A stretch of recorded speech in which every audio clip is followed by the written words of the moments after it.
Kalau secara achievement yang tanda kutip larinya ke penghargaan, bukannya sombong nih, bukannya sombong gitu Waduh. kan. Apa tuh? Apa tuh?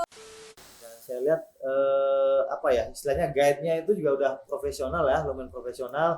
Walaupun saya kebalik ya, sempet terbalik gitu kan, Insiden ya, ada insiden, insiden. tapi alhamdulillah sampai dengan saat ini masih selamat lah. Masih ada. Masih ada. Podcast Cucu. Cuap-cuap perbendaharaan. Hai guys, welcome to Tarampe Podcast. Cucu, cuap-cuap perbendaraan. Sebelum masuk ke videonya, jangan lupa ya untuk like, comment, and subscribe. Tak kenal maka tak sayang, udah sayang tapi ditinggal. Ya, Kenalin, gua host cantik, saya Rista, dan ini Ameng. yang akan menemani kalian di beberapa menit ke depan. Hari ini kita mau kopdar nih ngebahas tentang TKDD. Ada yang udah tahu belum TKDD itu apa? Apa tuh Kak Dedi? Tak kenal dua-duanya. TKDD itu transfer ke daerah dan dana desa yang lagi hot banget nih diperbincangkan.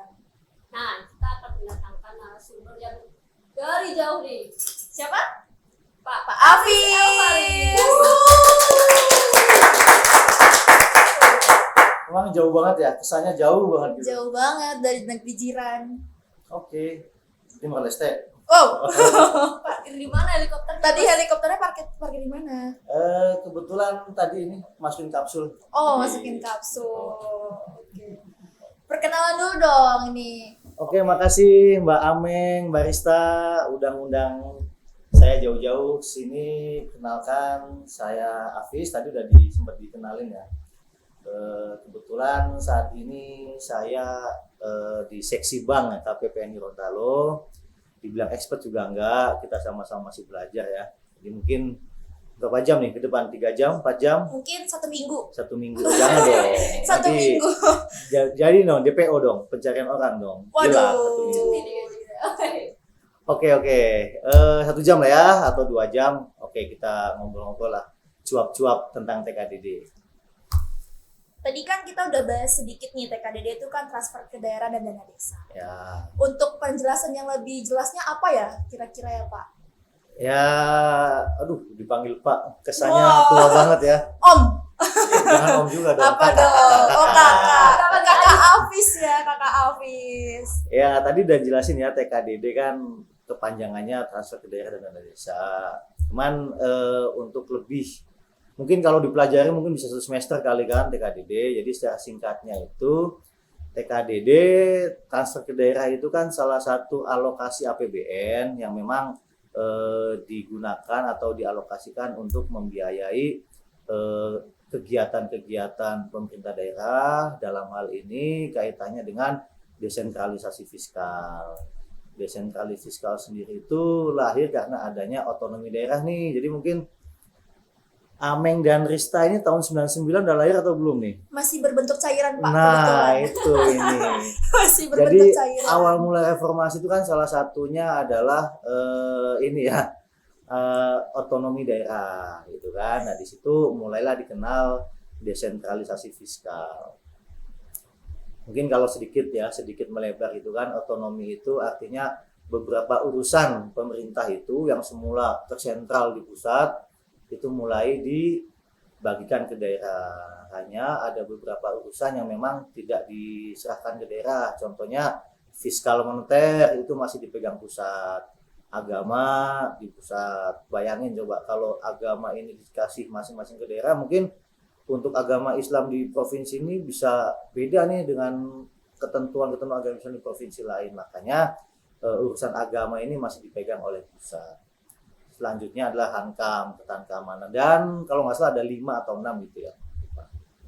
Nah, sebagian lagi urusan-urusan yang ada di daerah itu serahkan ke daerah. Contohnya perhubungan, kemudian sosial. Makanya mungkin Mbak Amel dan Mbak Rista ini tahu ada dinas sosial, dinas perhubungan. Nah, itu yang mengurusi urusan sosial ataupun perhubungan di daerah seperti itu. Nah, kaitannya lagi nih, baik lagi ke TKDD gitu kan. Nah, daerah itu menyelenggarakan urusan yang sudah menjadi kewenangannya daerah, tapi tidak semua daerah itu memiliki pendapatan asli daerah yang mencukupi, tidak semuanya. Nah, TKDD ini salah satu unsur dalamnya adalah dana perimbangan yang fungsinya itu untuk menjembatani gap untuk Pemda-Pemda yang tidak memiliki sumber pendapatan dalam rangka melaksanakan urusan pelayanan ke masyarakatnya, seperti itu. TKDD itu transfer ke daerah dan dana desa. Transfer ke daerah sendiri itu dibagi ya, ada dana perimbangan. Nanti dana perimbangan dibagi lagi nih, ada DAU, dana alokasi umum, ada dana alokasi khusus gitu kan. Nah, kemudian ada lagi selain dana perimbangan itu ada namanya dana insentif daerah. Tapi nanti kalau salah di ini ya, diedit aja ya. Ada juga namanya dana otsus. Dana otsus itu untuk sesuai ketentuan daerah-daerah yang memiliki ataupun diberi kewenangan otonomi khusus seperti Aceh, Papua. Selain otsus ada juga dana keistimewaan, dalam hal ini DIY ya, mendapatkan dana. Dan selain transfer ke daerah ada juga yang baru ini namanya dana desa. Nah, dana desa ini yang mungkin lagi hot-hotnya ya saat ini gitu kan, karena dana desa ini menarik gitu ya. Baru muncul itu di tahun 2014 undang-undangnya ya tentang desa. Dana desanya sendiri mulai 2015. Nah, menariknya ini kan desa yang selama ini tidak mendapatkan langsung uang dari pemerintah pusat, tiba-tiba mendapatkan uang. Yang dulu kalau tidak salah itu awal mula ada dana desa kan diberitakan katanya satu desa 1 miliar. Namun pada kenyataannya ya memang dana desa disesuaikan dengan kemampuan anggaran kita. Saat ini rata-rata per desa itu antara 800 sampai 1,5 miliar satu desa. Kenapa hot gitu kan? Wah, udah menyimak nih gitu kan. Kenapa hot itu? Karena desa ini, dana desa unsurnya ini banyak. Dari segi pemerintahan desa diatur oleh Kementerian Desa. Kemudian dari sisi pengelolaan keuangannya, desa sendiri itu masuk ke ranahnya Kemendagri. Sementara dari sisi penganggaran dan juga penyaluran APBN-nya masuk ke ranah Kementerian Keuangan. Belum lagi di situ ada aparat penegak hukum nih yang mengawasi desa dan sebagainya. Maka di situ mungkin dana desa banyaklah kita sering mendengar gitu kan, banyak kasus-kasus tentang dana desa dan sebagainya. Jadi ya mungkin itulah gambaran TKDD gitu kan, seperti itu. Kira-kira gimana nih? Mungkin kalau diulik lebih banyak lagi mungkin butuh berapa kali episode ya. Nah, itu dia makanya. Episodenya Cuman jadi mungkin lama ya. gambaran tadi cukup lah ya, bisa memberikan gambaran lah yang lebih jelas sedikit. Ngomong-ngomong terkait dana desa nih yang katanya lagi hot lagi boomingnya ini, kalau misal di KPPN Gorontalo sendiri itu Pak, dana desanya bagaimana? Oke, Pak lagi ya di Blangka, masih muda gini. Kak Afis. Jadi dana desa sendiri ya di KPPN Gorontalo, mungkin sebelum kita Gorontalo, boleh deh saya agak geser ke belakang sedikit ya. Dana desa itu, jadi dana desa itu mulai disalurkan tahun 2015.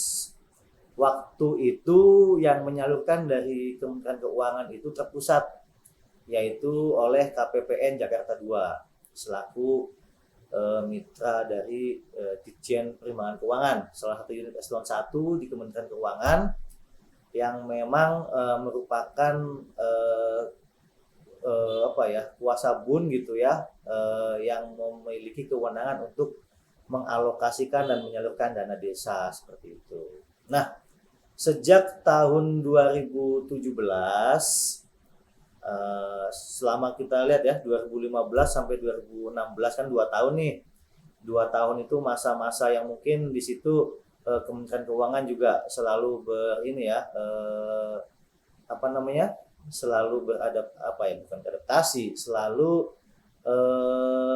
mengevaluasi setiap kebijakan gitu kan. Nah, di tahun 2017 itu ditetapkan satu kebijakan yang mengatur bahwa dana desa agar lebih dekat nih disalurkan ke desa-desa, ke Pemda itu, maka dana desa mulai tahun 2017 itu disalurkan oleh seluruh KPPN di seluruh Indonesia.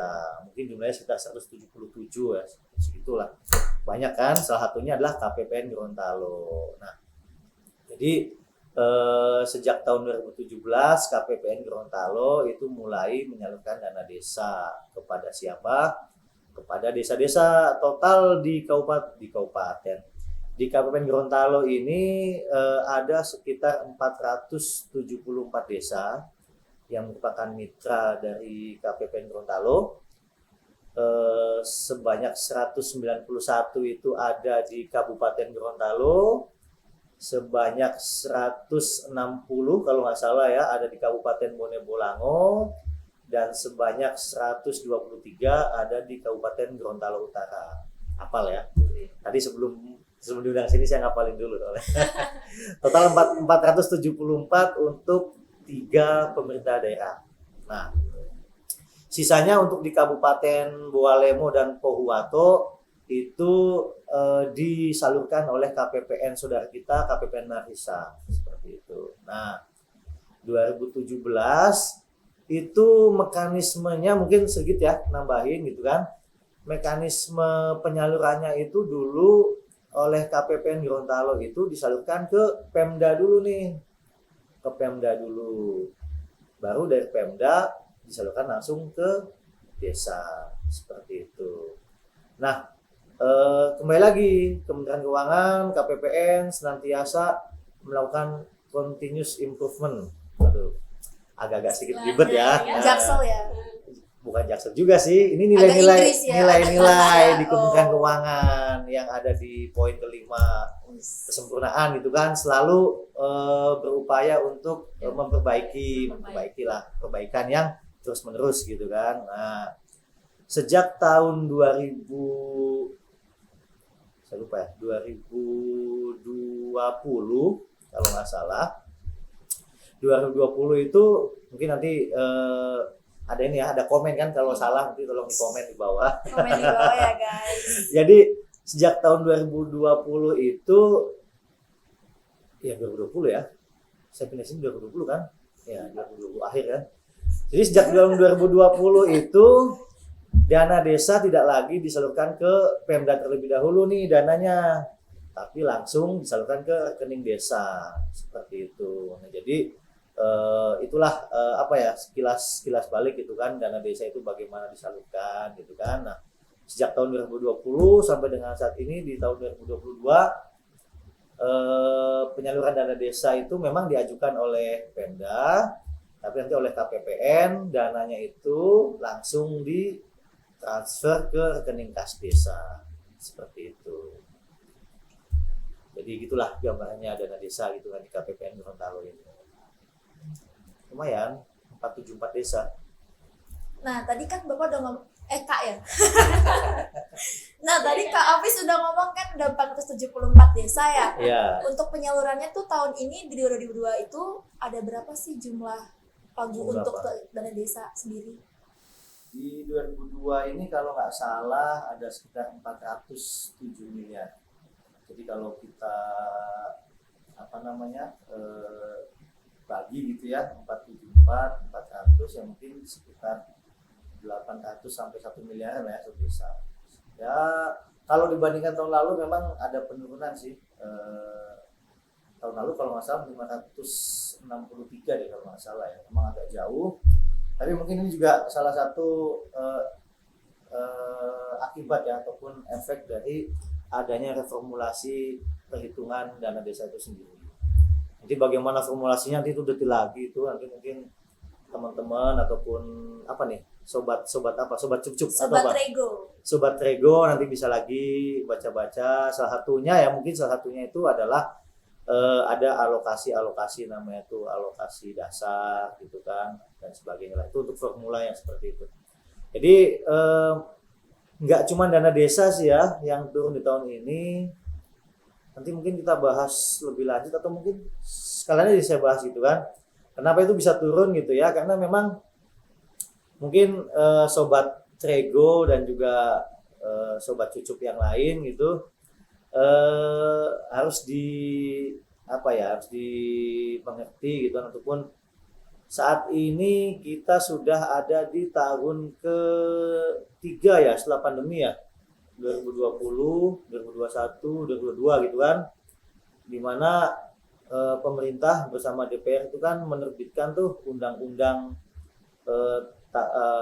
terkait dengan tanggap darurat COVID gitu kan. Nah, salah satu poin undang-undang itu kan adalah memberikan keleluasaan bagi pemerintah untuk memperbesar nih defisitnya gitu kan selama beberapa tahun ke depan. Nah, mulai tahun depan kalau nggak salah gitu kan, nanti defisitnya kan harus kembali lagi nih ke undang-undang semula, yaitu 3% dari PDB gitu kan. Nah, maka dari itu tahun ini dan mungkin tahun depan pemerintah pasti ya, saya yakin sih sudah merancang gitu kan bagaimana agar defisit itu kembali lagi nih menjadi 3%. Kan caranya dua nih.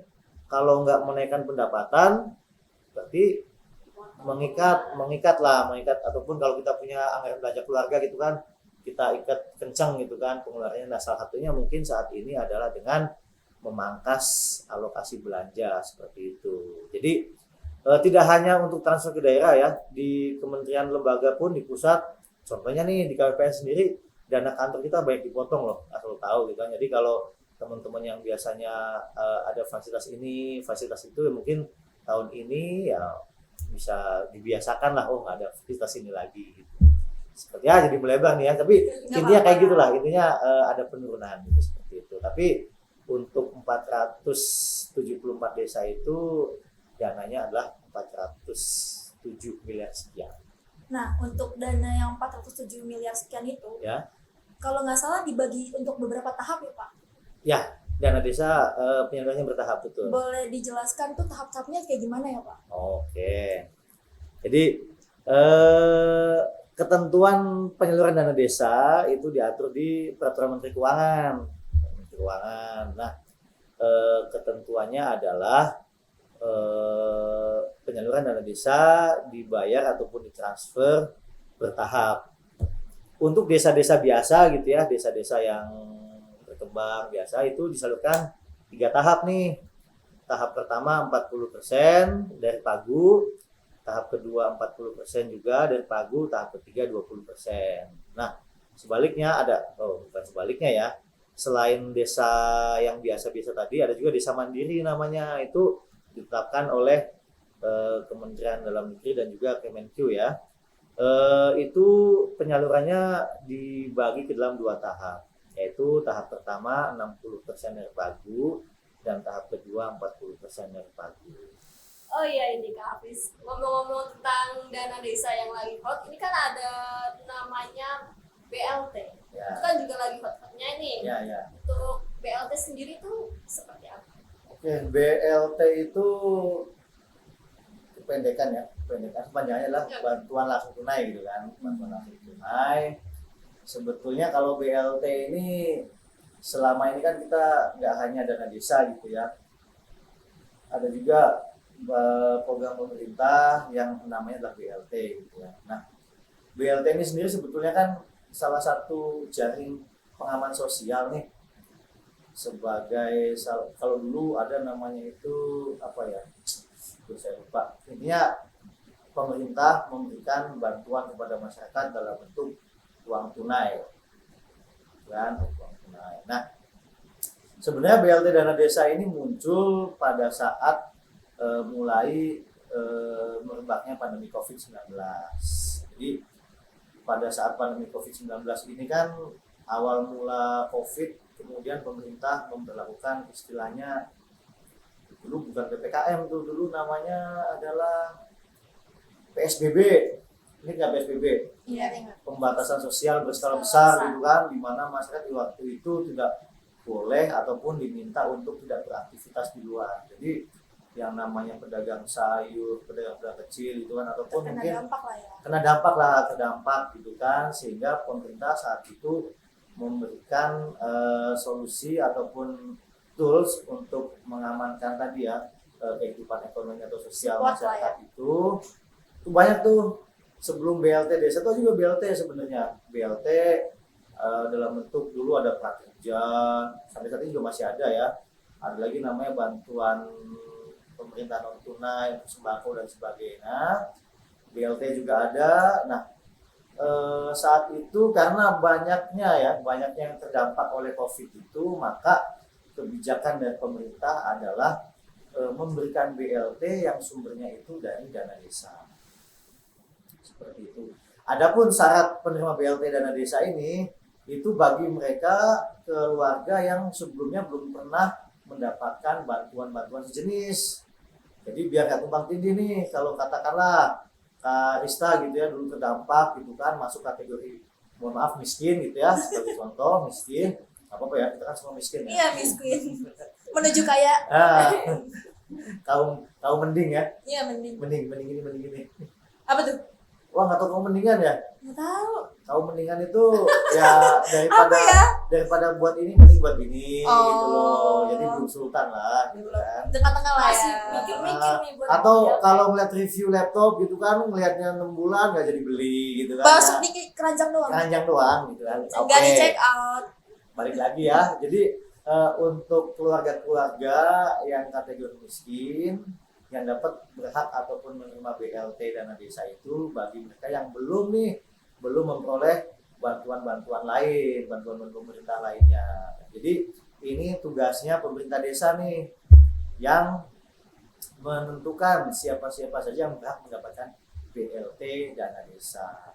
Seperti itu. BLT dana desa itu sendiri mulai tahun 2020 ya kalau nggak salah ya. Tapi tahun 2020 itu kalau nggak salah sudah mendekati akhir ya, kalau nggak salah itu hanya sekitar 6 bulan kalau nggak salah 6 bulan. Kemudian tahun 2021 kembali lagi diadakan BLT dana desa, dan di tahun 2022 juga diadakan lagi BLT dana desa, dan malah di tahun ini diberikan mandatori nih, desa-desa itu minimal mengalokasikan BLT dana desanya itu sebesar 40% dari pagu, seperti itu. Nah, ini apa yang mendasari kebijakan ini banyak lah. Nanti kalau dibahas lagi panjang lagi nih episodenya deh. Banyak lagi kan. anak-anaknya. Intinya itu adalah mandatori ya, mandatori dari pemerintah pusat gitu kan, seperti itu. Nah, berapa besarnya BLT? BLT diberikan besarnya adalah Rp300.000 per bulan untuk satu keluarga penerima manfaat. Jadi kalau Kak Rista nih ada di satu kartu keluarga dengan Kak Ameng, walaupun dua-duanya sudah berkeluarga gitu ya, tapi tidak bisa mendapatkan lebih dari satu BLT tadi, karena dia akan merefer ke keluarga seperti itu, dan dengan kartu keluarga, istilahnya keluarga penerima manfaat seperti itu. Nah, jadi berminat dapat BLT, kalau gaji besar kayak kalian mungkin nggak dapat lah BLT. Waduh, Berapa itu? berapa ya gaji besar? Cukup untuk makan lah ya. Ya, alhamdulillah lah ya. Alhamdulillah. Yang penting ya aman lah. Di TKDD kan ada dana desa yang ya Kak Afis. Ya. Kenapa nggak ada dana kelurahan, dana kota? Itu ada apa sih? Atau dana buat saya? Iya. Aduh. Belum dapat ya? Belum. Waduh, kasihan. Kenapa dana desa ya, memang dana desa itu kan lahir dari undang-undang desa gitu kan. Selama ini pemerintah itu memberikan ataupun mengalokasikan APBN kan, walaupun sebetulnya mungkin udah ke desa gitu ya. Pegang putih nggak apa ya? Udah ke desa. Nggak apa-apa. Sebenarnya ada alokasi ke desa, namun demikian alokasi tersebut dilaksanakan atau dikerjakan oleh kementerian ataupun pemerintah daerah gitu ya. Nah, sejalan dengan adanya undang-undang desa, maka timbul pula di situ dana desa seperti itu. Mungkin kalau kita perhatikan lagi di tahun 2014-15 memang dana desa kan juga aspirasi gitu ya, banyak aspirasi dari masyarakat, sehingga untuk memberikan satu istilah ya memang lebih tepat dana desa gitu. Nah, mengenai kenapa dana desa gitu ya, kenapa nggak dana kelurahan? Karena tadi ya kembali lagi gitu kan, kalau dana kelurahan, bedanya kelurahan sama desa itu kan setahu saya kalau desa itu kan di wilayah kabupaten tuh, yang masih desa, walaupun ada juga kota yang memiliki desa. Ada loh kota tapi memiliki desa, ada itu. Gimana tuh ya? Dulu ada di Tidore Kepulauan namanya. Jadi Tidore Kepulauan itu sedikit cerita ya gitu ya. Ada di satu pulau Tidore, wilayah administrasinya, ada juga di dataran Halmahera tuh. Kalau yang di Tidorenya itu dia masuknya kelurahan, tapi kalau di datarannya itu dia dataran Halmahera, dia masuknya desa. Itulah. Nah, mengenai kelurahan sendiri itu dia ada di bawah administrasinya kota madya ya, kalau dulu istilah kota kan kota madya. Nah, kota ataupun kelurahan ini tidak masuk ke dalam ranah ataupun ruang lingkupnya undang-undang desa tadi, sehingga tidak ada dana desa untuk kelurahan nih, seperti itu. Namun sejalan dengan adanya dana desa gitu kan, ya mungkin teman-teman di kelurahan juga pasti bertanya dong, kok desa dapat kami nggak dapat gitu kan, pastilah dinamika kan selalu ada gitu ya. Nah, kalau tidak salah nih, kembali ini kalau tidak salah kan kita sama-sama belajar gitu, sejak tahun 2019 itu ada tuh istilahnya dana kelurahan. Nah, tapi dana kelurahan ini sendiri itu tidak secara khusus dialokasikan oleh APBN untuk kelurahan gitu ya, tapi pemerintah daerah, dalam hal ini pemerintah kota, itu bisa mengalokasikan dana kelurahan dari APBD masing-masing.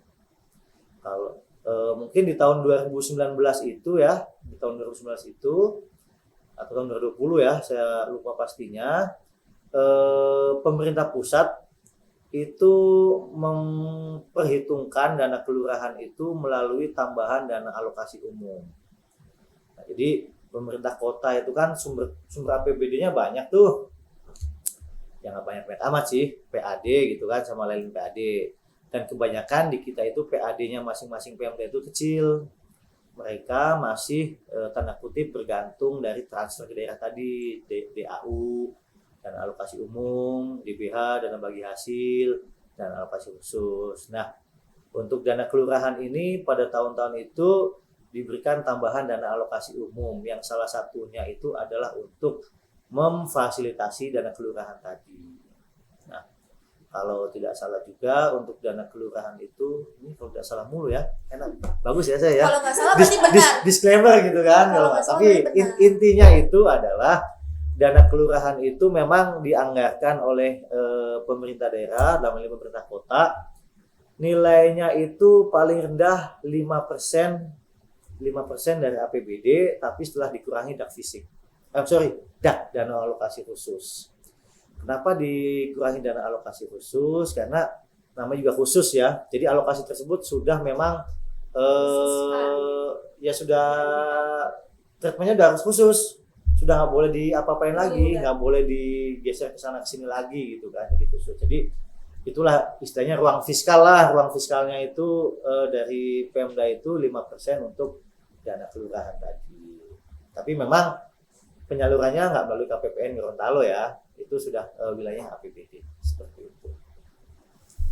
Oh iya, ini Kak Apis. Kalau dari masih agak canggung ya kalau manggil Kak gitu kan. Kalau untuk dari 3 Pemda yang ada di lingkup KPPN Gorontalo nih, untuk dana desa yang terbesar, paling terbesar ya Mbak Mek. Ya. Itu ada pada Pemda mana? Di Pemda Kabupaten Gorontalo sudah tentu ya, soalnya desa di sana paling banyak 191. Jadi paling banyak. Untuk TKDD-nya sendiri itu paling banyak di Pemda yang mana? Kalau TKDD sendiri yang paling banyak di Pemprov ya, Pemprov Gorontalo, karena memang namanya juga Pemprov kan pasti mengkoordinasi seluruh Pemda kabupaten kota di wilayah Provinsi Gorontalo. Itu kalau untuk dana desa di Pemkab Gorontalo, kalau TKDD di Provinsi Gorontalo. Pemerintah Provinsi Gorontalo. Untuk proses penyalurannya sendiri itu kayak gimana sih Kak Hafiz di KPPN Gorontalo-nya? Di KPPN Gorontalo ya. Iya. Tadi ya, sejak tahun 2017 gitu kan sudah disalurkan melalui KPPN di seluruh Indonesia. Di tahun yang sama juga KPPN Gorontalo diberikan kewenangan atau mendapatkan pendelegasian kewenangan sebagai KPA penyalur dana fisik dan dana desa seperti itu. Sehingga nanti, tapi diingat ya, kalau KPA penyalur ini beda dengan kuasa pengguna anggaran satker biasa ya gitu kan. Jadi di sini fungsinya hanya untuk menyalurkan saja, segala bentuk pertanggungjawaban materialnya ada di Pemda masing-masing. Kalau untuk kendala-kendala dalam penyalurannya, Kendalanya lebih ke ini ya, pemenuhan persyaratan kebanyakan. Jadi namanya juga uang negara gitu ya. Untuk mengeluarkan itu pasti ada syaratnya dong, nggak mungkin asal-ngasal gitu kan, bukan uang kaget juga gitu kan. Tapi sepemikiran saya sih persyaratannya masih masuk akal kok, nggak begitu nggak begitu meresahkan ataupun nggak begitu rumitkan juga seperti itu. Setelah syaratnya udah benar semua, lalu di KPPN Gorontalo prosesnya kayak gimana? Nah, nanti di KPN Gorontalo tuh ada tim saya nih. Tim saya itu canggih anaknya, rajin gitu kan. Nah, nanti dia itu akan di KPPN akan memverifikasi persyaratan tadi. Jadi udah canggih nih di KPPN. Semua persyaratan itu sudah diupload ataupun masuk dalam satu sistem nih. KPPN punya namanya Omspan gitu kan. Semua persyaratan masuk situ. Nanti diverifikasi, sistem juga sudah membaca nih. Oh, syarat A, B, C sudah dipenuhi atau belum. Kalau sudah dipenuhi, di situ syarat lengkap. Nanti tinggal timnya aja, tim SDM-nya lah katakanlah kan tadi senjatanya gitu kan. Tapi apa saja main behind the gun-nya gitu kan. Nah, nanti si operatornya ini yang akan menentukan ini layak salur atau tidak dari sisi persyaratan. Nanti kemudian berjenjang sampai dengan pejabat pembuat komitmen menentukan ini sudah layak salur. Nah, kemudian setelah layak salur akan dibuatkan satu dokumen permintaan pembayaran seperti itu. Yang mungkin ya dari SPP ke SPM gitu. Nanti mungkin kalau lebih detail lagi gitu ya nanti PPK pejabat pembuat komitmen itu nanti menetapkan namanya surat permintaan pembayaran. Nah, yang menariknya di sini itu kalau untuk dana desa, untuk satu pengajuan dana desa itu secara administrasi nih, kita ngomongin administrasi ya, ke dapurnya KPA KPPN penyalur gitu ya, itu dibuat 2 SPP atau SPM. Kenapa dibuat 2? Jadi begini ceritanya, ini lebih ke administrasi keuangan ya. Dalam hukum keuangan negara kita itu masih belum diatur namanya entitas pemerintah desa.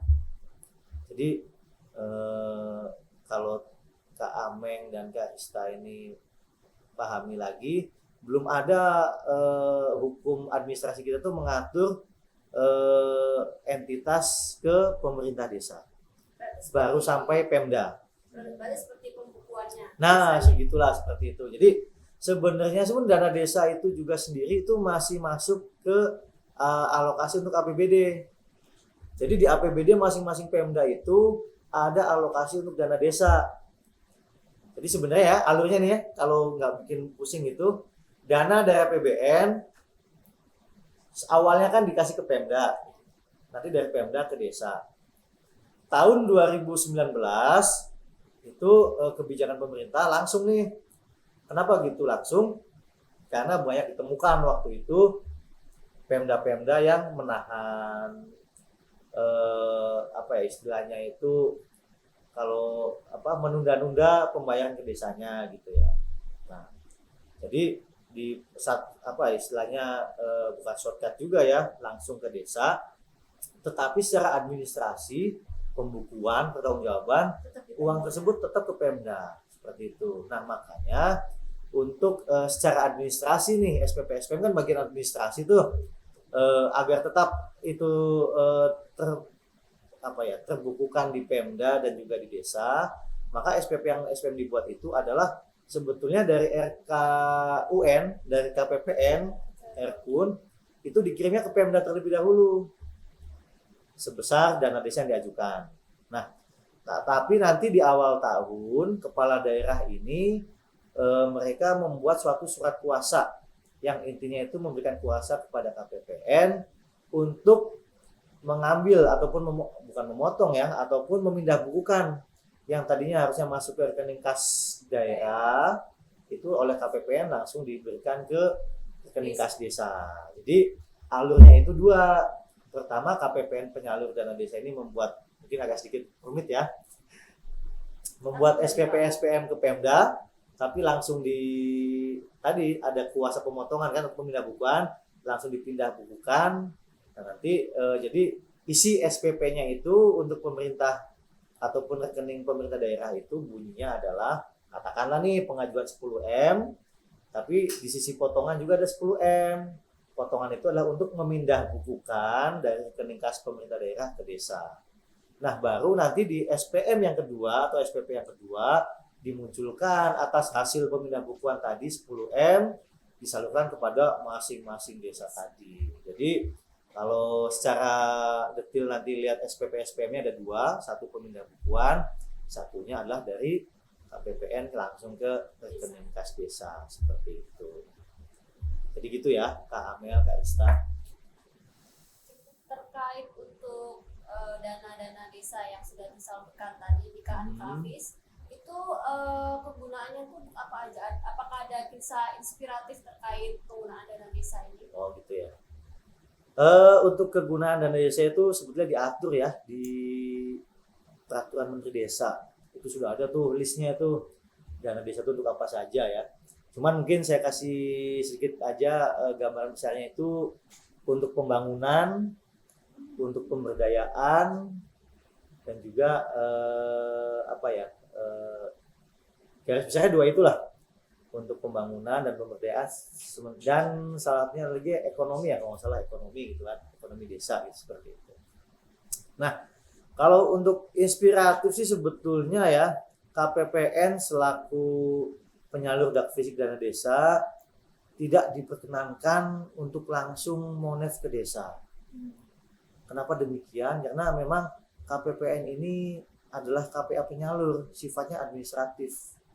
Sementara untuk sifat-sifat yang material menggunakan dana desanya itu sudah menjadi kewenangannya Pemda masing-masing. Jadi mungkin pembinaan penggunaan dana desanya sendiri itu banyak dilakukan oleh Kementerian Desa dan juga pemerintah daerah setempat seperti itu. Dan juga kita mengetahui ada namanya tenaga ahli atau tenaga pendamping desa. Jadi mereka inilah yang akan mengarahkan ataupun membantu desa untuk menentukan penggunaannya. Tapi ini loh perlu patut diketahui gitu ya, bahwa sebenarnya penggunaan dana desa yang utama itu adalah hasil musyawarah desa. Jadi patut diingat-ingat bahwa segala bentuk penggunaan dana desa itu harus merupakan hasil musyawarah pemerintah desa dengan badan kalau nggak salah BPD, Badan Perwakilan Desa kalau nggak salah.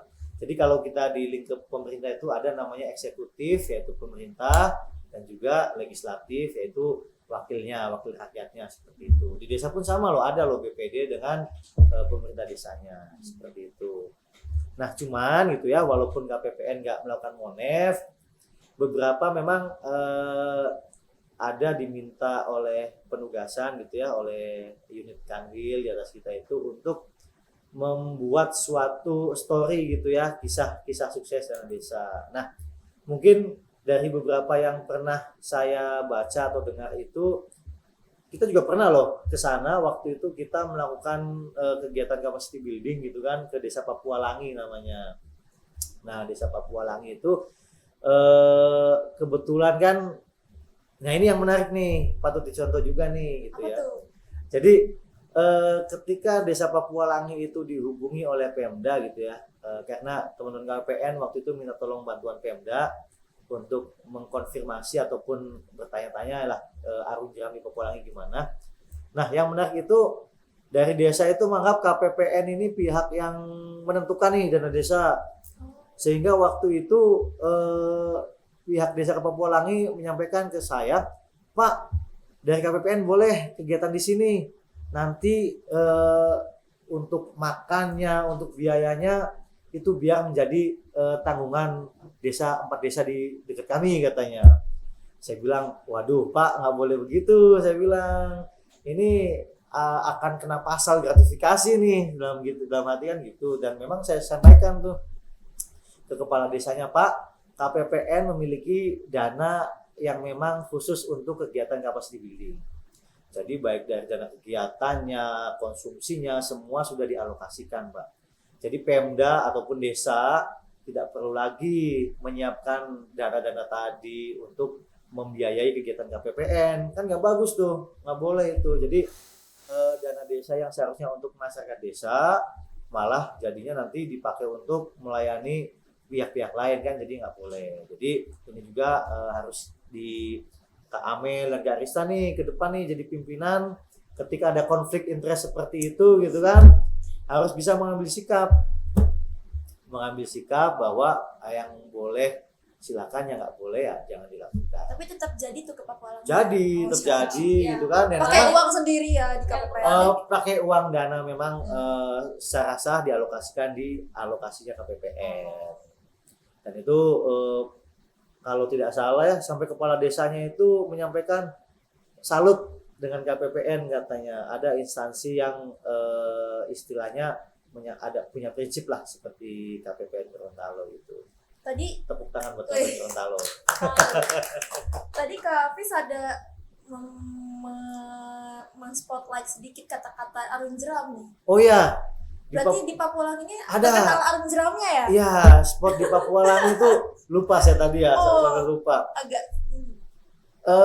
Pengalaman tahun lalu ya, tahun 2021 kita ngadain Arung Jeram di situ tuh gitu. Dan memang dari beberapa kali ya, 2 atau 3 kali gitu ya di tempat lain, memang ini yang paling oke di Pakualangi.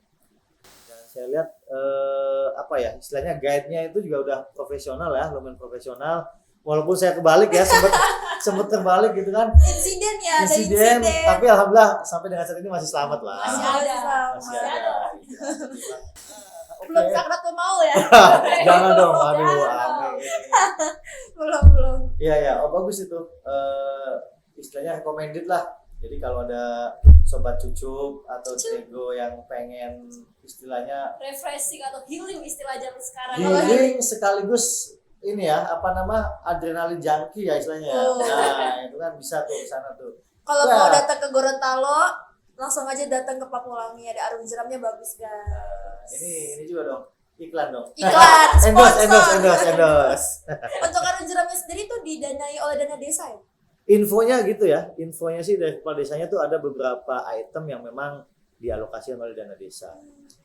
Ya, ketika cerita sih saya mensupport ya, ada salah satu produk unggulan gitu ya. Memang setahu saya itu di tahun awal-awal dana desa muncul itu kan memang ada kampanye ya, kalau nggak salah itu One Village One Product. Jadi sebagai gimana gitu ya, agar masing-masing desa itu memiliki kekhasannya khusus ya, suatu ciri khas gitu ya. Ciri khas gitu. Jadi contoh lah Pakualangi khasnya Arung Jeram. Mungkin kalau desa di tempat lain katakanlah punya khas yang lain ya pantai. Pantai banyak atraksinya kali. Kalau menurut saya yang dikedepankan bukan pantainya tapi atraksinya. Ini kalau pantai banyak kali, tempat lain juga pantai banyak. Tapi atraksinya itulah yang membuat suatu desa itu beda dengan desa yang lain. Ciri khas. Ya. Tadi di perkenalan di awal Kak Hafiz ini udah menjabati sebagai kepala seksi bank tuh di KPPN Gorontalo dari tahun 2020 ya? Betul, akhir tahun 2020. Sekarang kan sudah memasuki tahun 2022 ya? 2022. Tahun ketiga ya berarti ya? Tahun ketiga. 2020, 2021, 2022. Udah lama ya Cukup sini lama ya, cukup lama. Untuk kode. komputasi ya? Tolong ya, pusat. Untuk tahun 2021 ini, apa sih achievement yang udah dilakukan yang diraih oleh KPPN Gorontalo? Terkait dengan TKDD dan dana desa itu. Sebenarnya bagi saya sih achievement ataupun pencapaian itu adalah ketika tidak ada komplain ya dari stakeholder kita gitu kan. Alhamdulillah di tahun 2020 salah itu 100% ya salur gitu kan. Dana desa pun sama di tahun 2021 alhamdulillah untuk dana desa itu 100% cair gitu kan. Tidak ada hambatan. Kemudian untuk dak fisik walaupun tidak 100% tetapi memang bukan karena KPPN-nya itu yang tidak bisa tidak karena kesalahan KPPN ya salur bukan, tapi memang kenyataan di lapangannya seperti itu. Jadi tahun 2021 itu di KPPN Gorontalo pagungnya katakanlah 100, tapi hasil lelang dari kegiatannya itu banyak yang di bawah 100 seperti itu. Jadi memang secara alamiah memang nggak mungkin 100% gitu kan. Tapi alhamdulillah tidak ada isu gitu ya, isu yang isu yang beredar ataupun isu yang blow up gitu bahwa ini kesalahan KPPN nggak ada. Dan itu salah satu bentuk komitmen KPPN untuk memberikan pelayanan terbaik kepada stakeholder. Mungkin kalau secara achievement yang tanda kutip larinya ke penghargaan, bukannya sombong gitu kan. Apa tuh?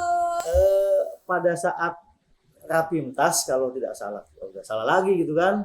Ada Kalau di nggak situ salah bener ya. Treasury Award dari kantor pusat DJPB yang memberikan penghargaan KPPN Gorontalo sebagai KPPN besar dengan kinerja penyaluran dak fisik dana desa terbaik se-Indonesia. KPPN besar, tipe A1 dong, A1 provinsi. Itu ya kalau dikatakan achievement ya boleh, tapi kembali lagi ya, achievement terbesarnya itu ya ketika stakeholder itu puas dengan pelayanan kita, seperti itu. Ya, kira gitu, Kak Amin. Harapannya untuk kedepannya di tahun 2022 KPPN Gorontalo sebagai penyalur TKDD gimana nih? Kalau untuk harapan untuk KPPN-nya, semoga tim KPPN-nya semakin solid. Tim KPPN kita siapa sih ya? Mungkin Siapa nanti ya? mungkin harus Siapa ya? harus dikasih tahu gitu ya, diumumkan ya siapa sih operator di FDD kita gitu kan. Aduh. Sangat top gitu. Kemudian kalau untuk Pemda ya stakeholder kita ya, harapan kita ya semakin meningkatkan koordinasi dengan kita gitu kan. Karena berbagai ketentuan memang banyak sekali berubah ya, dinamis mengikuti apalagi pandemi Covid juga masih kita belum ketahui gitu kan endingnya seperti apa, kebijakan banyak yang berubah gitu ya. Jadi intinya adalah koordinasi antara stakeholder dengan KPPN Gorontalo. Oh ya, ini Kak Abis, untuk pesan kepada Pemda yang TKDD dan dana desanya udah cair. Nggak pas kali ya ngasih pesan, tapi ya oke lah kalau diminta sama Kak Hista gitu. Aduh. Ya sebenarnya pesannya sih normatif ya, gunakan aja dananya sesuai dengan ketentuan yang berlaku gitu kan, seperti itu. KPPN kembali lagi disampaikan, KPPN tidak memiliki kewenangan nih untuk mengatur nanti dananya untuk apa saja, itu sudah ada kewenangan masing-masing gitu ya. Hanya saja nanti pesannya setelah dana itu digunakan cepat dipertanggungjawabkan, dilaporkan kepada KPPN sehingga nanti untuk pencairan tahap berikutnya itu menjadi lancar dan tidak lama, tidak terhambat. Itu saja. Nggak banyak. Simple ya. Simple. Oke, kita ada games nih untuk Kakak Afis. Oke. Tapi sebelum masuk gamenya, boleh diminum dulu kopinya? Oke, makasih. Dari tadi loh Kopi bening. gue tungguin loh dari tadi minum. Kopi bening kan aus ya dari tadi ngomong sebelum kita masuk game. Gue cobain dulu kopinya ya. Iya. Rasanya gimana tuh, bening ya? Bukan kopi bening ini, Ah, tapi kopi albino. Kopinya tak berasa. Oh, gak ada rasa. Kopi Ini albino, lebih guys. sehat, kopi sehat. Oke. Bukan kopi albino, kan putih. Tapi sebetulnya kalau mau mengangkat Gorontalo ini ada namanya kopi Pinogu loh. Apa tuh? Kopi Pinogu, kopi khas Gorontalo. Itu kopi. Kalau bajunya ini. Karau guys. Baju karau guys. Khas Gorontalo. Khas Gorontalo. Jadi gini Kak Afis, gamesnya itu kita kan akan ngucap satu kata nih. Satu kata. Janji ya satu kata ya. No. Nah, Maksudnya satu kalimat atau satu kata lah intinya. tapi saya jawab dengan satu kata. Satu kata. Yang Oh, berarti jawabnya satu kata. Menjelaskan kalimat yang saya kasih. Yang satu kata itu yang jawab. boleh lama ya mikirnya ya. Nggak boleh kan ini spontan. Wuih. Wuih. Vindes. Spontan dulu ya. Udah siap? Siap belum? Wih, mengumpulkan Gimana sih? kekuatan. Udah siap belum? Oke. Satu kata untuk Pak Tony. Pak Tony siapa ya? Kan banyak Pak Tony itu. Iya kan udah. Pak Tony kepala kantor Oke. KPPN Gorontalo. Udah jelasin dulu Satu kata. Satu kata untuk Pak Tony. Tony baik. Oh, baik. Baik. Aman ya, aman. Next. Cari aman banget. Yoi. Untuk kalimat yang selanjutnya, satu kata untuk TKDD KPPN Gorontalo 2022. Mantap. Mantap. Mantap ya? Mantap aja. Iya, apa dong? Ya udah mantap. Ya udah mantap. Kan itu spontan. Uhuy. Selanjutnya, satu kata untuk proses verifikasi TKDD. Hati-hati. Kan oh ya. Enggak apa-apa satu Ya, kata. satu- Ada hubungnya. Satu frase ya, Iya, satu iya. frase. satu Hati-hati. kata. Hati-hati. Hati-hati. Puden. Ngegas banget nih. Santai dong. Oke, Apa lagi? kata yang terakhir ya ini ya berarti. Untuk kata yang terakhir, Pemda Mitra Penyalur TKDD KPPN Gorontalo. Kooperatif. Oke. Apa lagi? Udah. Oh, Apa udah. lagi? Udah closingan. Tanda tangan mana? Oke. Terima kasih untuk Kak Hafiz yang udah jauh dari negeri jiran datang ke sini. Oke, sama-sama. Terima kasih atas ilmunya, sharing-sharing ke kita, Sobat Jangan Rego. jangan kapok ya undang-undang lagi ya. Kayaknya kapok sih. Oh, kapok. Enggak kapok. Nanti kita akan undang lagi untuk sesi-sesi selanjutnya. Oke, siap. Yang penting cocok ya. Cocok. Cocok. Nantikan episode-episode selanjutnya dengan narasumber yang lebih kece. Emang ada notifikasi dari gue? Ya nanti, ya Enak itulah pokoknya aja. ya.